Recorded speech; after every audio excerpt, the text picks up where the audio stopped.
I'm going to make some videos about working on the race car and working in the garage. I'll probably be the only one that ever watches them. And this is the current state of the race shop. Kinds of bins and boxes. Main diffuser. Car torn to pieces. Got the pit cart over here with all kinds of junk piled on top of it. Some shelves already put up. Just generally mess and garbage everywhere. I bought a bunch of these battery tender things, the ring terminals. Install those so that we can keep the batteries on the race car tended up.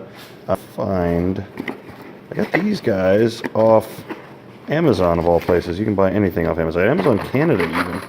You can buy anything from Amazon. Black pop rivets with, they're not super big. I don't know if you can see that. They're not super big head, but they're bigger than normal. And they're black. Check that out. Blowing ourselves up. Not only can you not see that real well, I can't see this real well. That is an incredibly poor ring terminal. Okay, so we have our ring. We've got some. That looks better. Back on. There we go. Pull that out of the way so that you can see the positive terminal is now affixed. And I've done so without actually clamping down the whole reason for doing this in the first place, which was the battery tender cables. I get incredibly frustrated that I'm not better with this. I'm not just intuitively figuring out quickly the best way to do something. Nearly.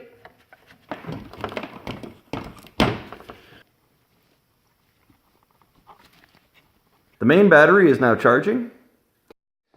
All right, so we have two battery tenders connected to, getting that out of the way, two batteries with the little clippy-on things. There's one there, and there's another one right there, and we're good to go. I was cleaning up, and I thought, well, you know, I should just hang that in the window. So I got some handy-dandy safety wire, or mechanics wire. Safety wire is what I always call it. Anyway, I got some handy-dandy safety wire. By the way, there's nothing you can't fix with safety wire and duct tape. Hung it up there in the window, cleaned the window ever so slightly, and attached them thusly. Red for plus, black for minus, as is universally accepted, except when it isn't. And now we get a miraculous 12.68. And let it charge for a little while and come back and we'll check out just how effective that guy was while we're... So we're now 2 for 2 on the little battery charging projects today. One with the solar panel thingy in the window there, and then this with my two battery tenders here. Now, one thing that I've realized is that I now have well, a bit of a dog's breakfast on the floor in terms of extension cords. So as part of the garage cleanup, I think what I'm going to do is put some hooks up there in the ceiling somewhere so we can run something across and drop it down. Now, if I was really fancy, I'd have one of those recoily extension cord things, but I don't. So the next step is now start with the garage cleanup. Now, you might ask, why not do the garage cleanup before we actually do any work? And the answer is one of timing, actually, because obviously the battery tenders and the charging thing, that sort of takes some time. I want to get those done sooner rather than later, so I don't get in the middle of some sort of garage cleanup project and then forget about them, and then it goes yet another day or 2 or 8 or 6 months before those battery tenders get on there, and I don't want to nuke those batteries. They're kind of expensive. This is the kind of disaster we're dealing with in this garage right now.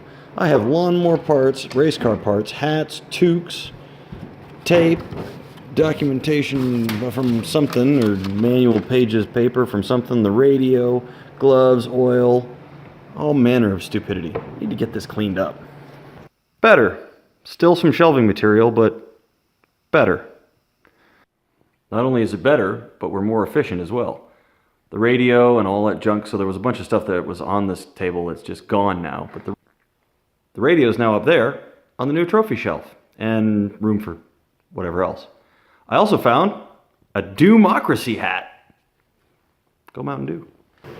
So one of the recent little additions to the shop is a lot more shelving, and in this case, I've got a little charging bay that I set up here. Some old batteries that we keep charging. A tough book that we take to the track with us. We've got some chargers for DeWalt. I have recently gone on a bit of a tear with DeWalt, these 20-volt lithium-ion tools. The odd one in the middle is for my Cornwell impact gun, which I'm kind of thinking about maybe getting rid of that Cornwell impact gun and getting the heavy-duty 20-volt, so I'm like standardized on batteries.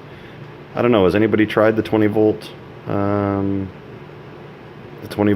heavy-duty impact wrench? Look at that! I think it's actually working. Unbelievable. With the exception of the pit cart, this side of the garage is actually starting to look not too bad. The other side, not so much.